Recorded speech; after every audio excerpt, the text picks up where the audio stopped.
Press briefing को संबोधित करें। सभी को नमस्कार।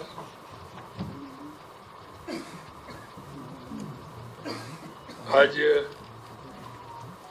केंद्रीय बजट 2026-27 पर आयोजित इस प्रेस ब्रीफिंग में आप सभी का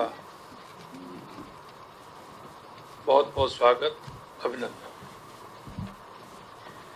आज मैं भारत सरकार द्वारा प्रस्तुत केंद्रीय बजट के लिए देश के यशस्वी प्रधानमंत्री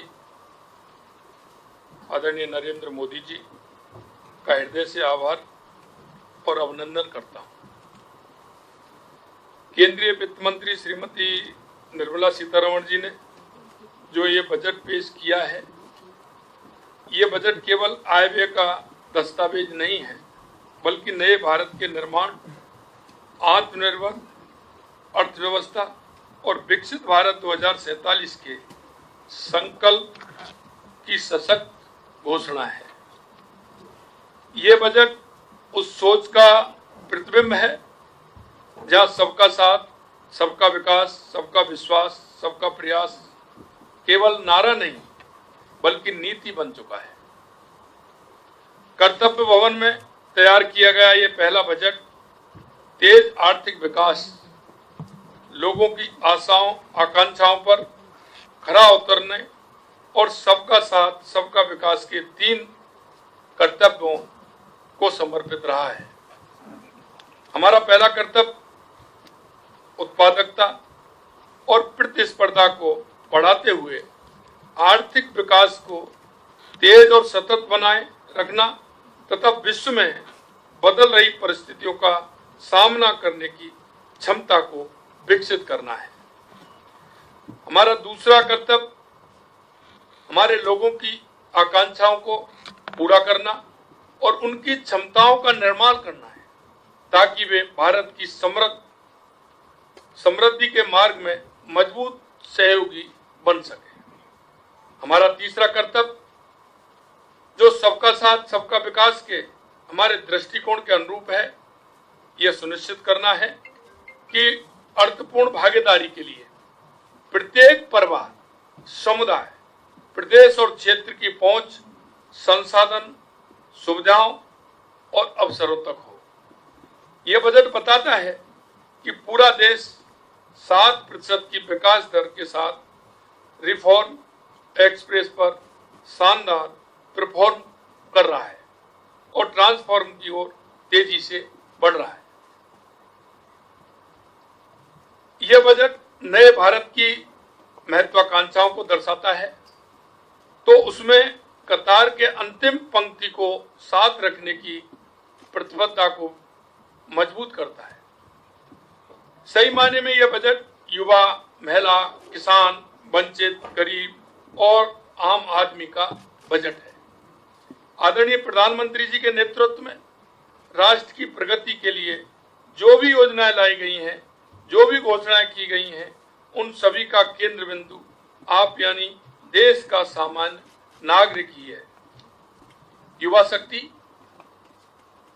केंद्रित इस बजट में युवाओं के लिए रोजगार, स्किल डेवलपमेंट, स्टार्टअप को बढ़ावा देने वाले प्रावधान किए गए हैं। एजुकेशन टू एम्प्लॉयमेंट कमेटी का गठन होने और सर्विस सेक्टर पर फोकस बढ़ाने से रोजगार और स्वरोजगार के अवसर बढ़ेंगे। रेडियोलॉजी, ऑप्टोमेट्री जैसे क्षेत्रों में 1 लाख एलाइड हेल्थ प्रोफेशनल तैयार करने और 1,50,000 केयर गिवर्स को प्रशिक्षण देने की घोषणा भी युवाओं के लिए विशेष रूप से महत्वपूर्ण है।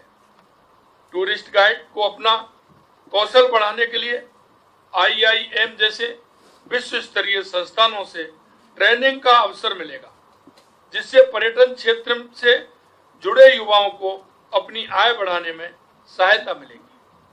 15,000 माध्यमिक विद्यालयों और 5,000 महाविद्यालयों में AVGC कंटेंट क्रिएटर लैब्स की स्थापना डबल इंजन की सरकार की भविष्य की सोच को दर्शाती है। हम भी ABGC XR पॉलिसी प्रदेश के युवाओं के लिए लेकर आए हैं, जिसकी मदद से हमारा युवा वर्ल्ड क्लास कंटेंट क्रिएशन में स्वयं को दक्ष बनाएगा। महिलाओं के लिए सशक्तिकरण और सुरक्षा और आर्थिक भागीदारी को मजबूत करने पर बजट में विशेष ध्यान दिया गया है।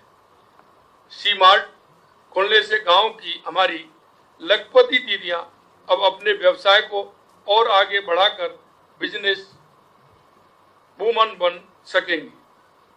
हर जिले में एक एक गर्ल्स हॉस्टल खोले जाने से बेटियों को आगे बढ़ने के और अधिक अवसर मिलेंगे। भारत विस्तार AI एग्री टूल किसानों का जोखिम घटाएगा, सिंचाई, कृषि अवसंरचना और बाजार तक उनकी पहुंच को बढ़ाएगा, जिससे उनकी आय में बढ़ोतरी होगी। पशुपालन राजस्थान की अर्थव्यवस्था का प्रमुख हिस्सा है। Loan linked capital investment subsidy scheme से पशुपालकों को भरपूर लाभ मिलेगा। जिला अस्पतालों में ट्रॉमा केयर सेंटर की स्थापना के साथ 50% क्षमता वृद्धि, 5 रीजनल हेल्थ हब की स्थापना की घोषणा से स्वास्थ्य सेवाओं के क्षेत्र में उल्लेखनीय सुधार होगा। राजस्थान में मेडिकल वैल्यू टूरिज्म पॉलिसी लागू हो चुकी है, इसलिए इस घोषणा से प्रदेश में मेडिकल टूरिज्म की ओर बढ़ावा मिलेगा। कैंसर की 17 दवाइयों में कस्टम ड्यूटी पर छूट से इस गंभीर बीमारी से लड़ने में सहायता मिलेगी। आदरणीय मोदी जी के नेतृत्व में 12 साल से देश वित्तीय अनुशासन और स्थायित्व के साथ विकास के मार्ग पर आगे बढ़ रहा है। यह बजट उस आत्मविश्वास को दर्शाता है जिसके चलते भारत आज दुनिया की तेजी से बढ़ती अर्थव्यवस्थाओं में अग्रणी है। यूरोप के साथ ऐतिहासिक समझौता मदर ऑफ ऑल डील्स होने के बाद इस बजट ने देश के छोटे बड़े उद्योगों, मैन्युफैक्चरर्स, कारीगरों, कामगारों को वैश्विक बाजार में जाने के लिए नई दिशा दिखाई है। Biopharma, chemicals, textile, handloom, handicraft जैसे क्षेत्रों में मैन्युफैक्चरिंग को बढ़ावा देने के लिए बजट में कई महत्वपूर्ण पहल की गई है।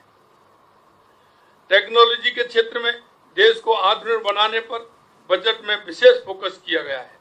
बजट में 40,000 करोड़ रुपए के इंडिया सेमीकंडक्टर मिशन 2.0 और AI से संबंधित AI mission, national quantum mission, national research fund और डेवलपमेंट एंड इनोवेशन फंड का प्रावधान किया गया है। इलेक्ट्रॉनिक कंपोनेंट मैन्युफैक्चरिंग के लिए भी बजट में विशेष प्रोत्साहन दिए गए हैं। हमने भी राजस्थान में सेमीकंडक्टर नीति, डेटा सेंटर नीति और AI/ML नीति जारी की है। इस प्रकार डेटा सेंटर और क्लाउड सर्विसेज को जो इंसेंटिव बजट में दिए गए हैं उनसे राजस्थान भी लाभान्वित होगा। खादी सेक्टर के लिए महात्मा गांधी स्वराज योजना लाने और चैंपियन MSME बनाने की जो पहल इस बजट में की गई है उससे राजस्थान के छोटे उद्योगों के ग्लोबल बिजनेस हाउस बनने की राह प्रशस्त होगी। 10,000 करोड़ रुपए की SME विकास नीति और 2,000 करोड़ रुपए की आत्मनिर्भर भारत टॉप अप छोटे उद्योगों के लिए बड़ी सौगात साबित होगी। कंस्ट्रक्शन और इंफ्रास्ट्रक्चर की हेवी मशीनरी के निर्माण को बढ़ावा देने के लिए बजट में विशेष योजना लाई गई है। JCB जैसे बड़े कारखाने पहले से ही राजस्थान में हैं। मैं उद्योग जगत के लोगों से आह्वान करना चाहूंगा कि हमारे इंडस्ट्रियल कॉरिडोर आपका स्वागत कर रहे हैं। आप हमारी निवेश नीतियों का लाभ लेते हुए नई योजना अपनी यूनिट लगाएं। इस बजट ने नए खुल रहे बाजारों में निर्यात बढ़ाने के उपायों के साथ साथ विदेशी निवेश को भारत में आकर्षित करने की मजबूत आधारशिला भी रखी है। प्रधानमंत्री जी के नेतृत्व में भारत आज फेयरलेस फ्यूचर की ओर बढ़ रहा है। माननीय प्रधानमंत्री जी ने इस बजट के माध्यम से राजस्थान को विकास की मुख्य धारा में और अधिक मजबूती से जोड़ने का काम किया है। चाहे बुनियादी ढांचों का विस्तार हो, चाहे सड़क, रेल, ऊर्जा और जल से जुड़ी योजनाएं हों, या फिर औद्योगिक और निवेश प्रोत्साहन से जुड़े प्रावधान, इस बजट में राजस्थान की संभावनाओं और आवश्यकताओं को पूरी संवेदनशीलता के साथ स्थान मिला है। चैलेंज मोड पर मेगा टेक्सटाइल पार्क स्थापित करने, टेक्सटाइल लेबर इंसेंटिव स्कीम के आने से राजस्थान में रोजगार के अवसरों में बढ़ोतरी होगी। देश भर में 200 इंडस्ट्रियल क्लस्टर को फिर से मजबूत करने की सौगात भी राजस्थान के लिए एक वरदान है। बजट में अवसंरचना विकास पर विशेष जोर देते हुए 12,20,000 करोड़ रुपए का प्रावधान किया है। 5 लाख से अधिक आबादी वाले टीयर 2 और टीयर 3 शहरों में आधारभूत ढांचे के विकास के लिए invade bonds, real estate investment trust REIT से मिलने वाले आर्थिक संबल से प्रदेश के शहर भी बड़े पैमाने पर लाभान्वित होने जा रहे हैं। म्युनिसिपल बॉन्ड्स की जो पहल की गई है वह हमारे प्रदेश के शहरी ढांचे को मजबूत करने में अहम भूमिका निभाएगी। BBG रामजी योजना में नरेगा की तुलना में 86,000 करोड़ से बढ़ा करके 95,692 करोड़ राशि का आवंटन किया गया है। राजस्थान को इससे अतिरिक्त राशि मिलेगी। बजट में अक्षय ऊर्जा के लिए 32,914 करोड़ रुपए का आवंटन किया गया है। ये पिछले बजट से 30% ज्यादा है। PM सूर्य घर योजना को 22,000 करोड़ रुपए दिए गए हैं। इस राशि से 40 लाख नए घर सौर ऊर्जा से लाभान्वित होंगे। सोलर क्लास मैन्युफैक्चरिंग में प्रयोग आने वाले सोडियम एंटीमोनी के आयात पर कस्टम ड्यूटी में छूट दी गई है। BESS में उपयोग में आने वाले लिथियम आयन सेल बैटरी निर्माण में प्रयुक्त पूंजीगत सामानों के लिए कस्टम ड्यूटी में छूट दी गई है। राजस्थान सौर ऊर्जा में अग्रणी प्रदेश है। इन प्रावधानों से प्रदेश के सोलर सेक्टर को बूस्ट मिलेगा। राजस्थान माइन सेक्टर में भी महत्वपूर्ण स्थान रखता है। बजट में महत्वपूर्ण खनिजों की प्रोसेसिंग के लिए जरूरी पूंजीगत सामान के आयात पर कस्टम ड्यूटी में छूट दी गई है। इससे राजस्थान के खनन उद्योग को बढ़ावा मिलेगा। ये घोषणाएं हमारे राज्य को अग्रणी राजस्थान बनाने में महत्वपूर्ण भूमिका निभाएंगी। मैं प्रधानमंत्री जी का विशेष रूप से धन्यवाद करता हूं कि उन्होंने राजस्थान जैसे उभरते औद्योगिक राज्य को देश की विकास यात्रा का मजबूत स्तंभ मानते हुए सहयोग किया है। यह बजट भारत को आत्मनिर्भर से विकसित, संभावनाओं से उपलब्धियों और संकल्प से सिद्धि की ओर ले जाने वाला बजट है। यह न केवल आर्थिक विकास को बढ़ावा देगा बल्कि सामाजिक न्याय, रोजगार सृजन और डिजिटल इंडिया को मजबूत करेगा। मैं पुनः यशस्वी प्रधानमंत्री श्री नरेंद्र मोदी जी और हमारी माननीय वित्त मंत्री श्रीमती निर्मला सीतारमण जी को धन्यवाद ज्ञापित करता हूं कि उन्होंने आकांक्षाओं, अवसरों और आत्मविश्वास से भरा हुआ बजट दिया है। आप सभी को बहुत बहुत धन्यवाद। जय हिंद, जय भारत, जय राजस्थान।